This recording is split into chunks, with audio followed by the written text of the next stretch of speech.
We're having a concert today, darling. Drink your coffee, your beer, whatever it is you like. And let's just appreciate all this wonderful country music. I just love it. And yesterday, I came across that letter I posted from Mel Belli, and I started thinking about all the silly things we did and the fun things. He was an incredible man. He was also an egotist of the first water. He was very difficult sometimes, but he was funny and he was intelligent and adventuresome. He was a scoundrel. Oh, Lord, he was a scoundrel. And I think there was something in me that liked that. I really did.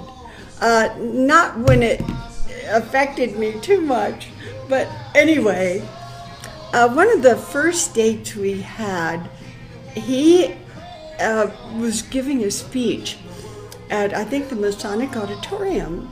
And outside of the auditorium, he had his Rolls Royce packed with things for us to go up to the High Sierra on a camping trip.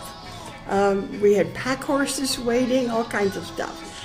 And I'm sitting in the back of this auditorium, and Mel is up giving his speech in black tie and my hat and whatever. I think it was Masonic. I don't know what it was. But all of it, and I'm wearing a beautiful white Richard Tam evening gown. And Mel stopped his speech, and he said, you know, there's a girl in the back of this auditorium that I'm in love with, this beautiful girl, and I would rather be with her than with you. And I know you will understand that.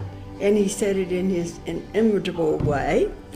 And he walked down, he stopped his speech, walked down, took me by the arm, led me outside to the Rolls Royce. We get in, and with one stop where he went to see his topless friends because he represented them in court, and he was, oh God, you can't believe it. Anyway, believe it, it's true.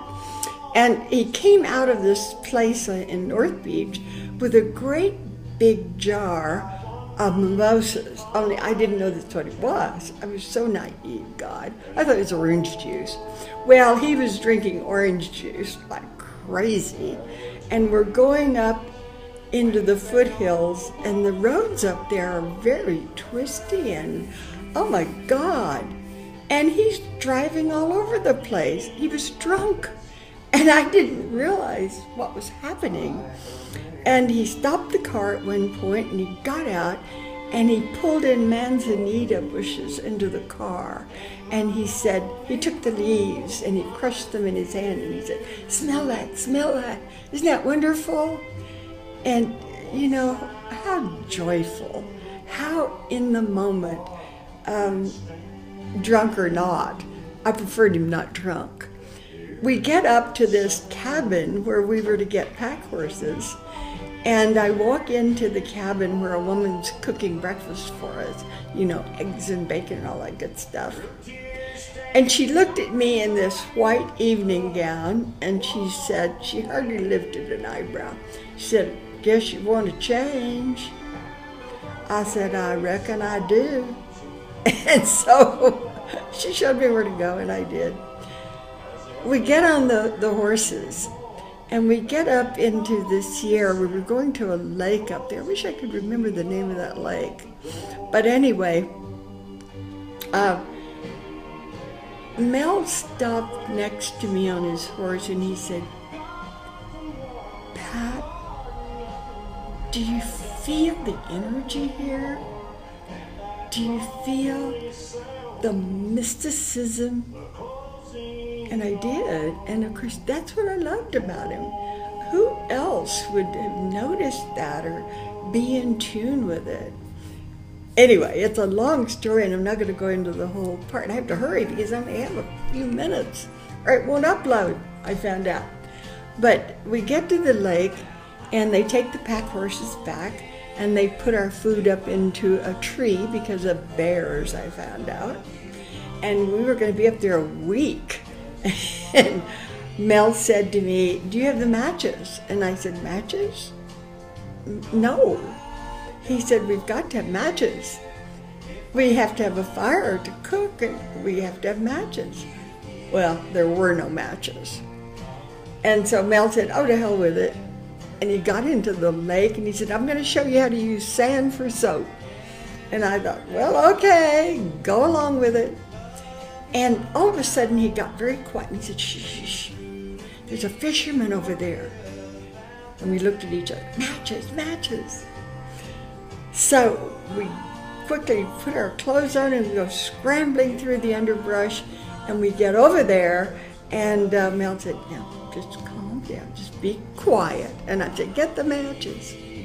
And he said to the fisherman, "Catching anything?" And I said, "Get the matches." And finally he did, and the man had a little packet of matches and he gave them to us, and we get back and light a fire, oh, so gratefully, and cooked supper.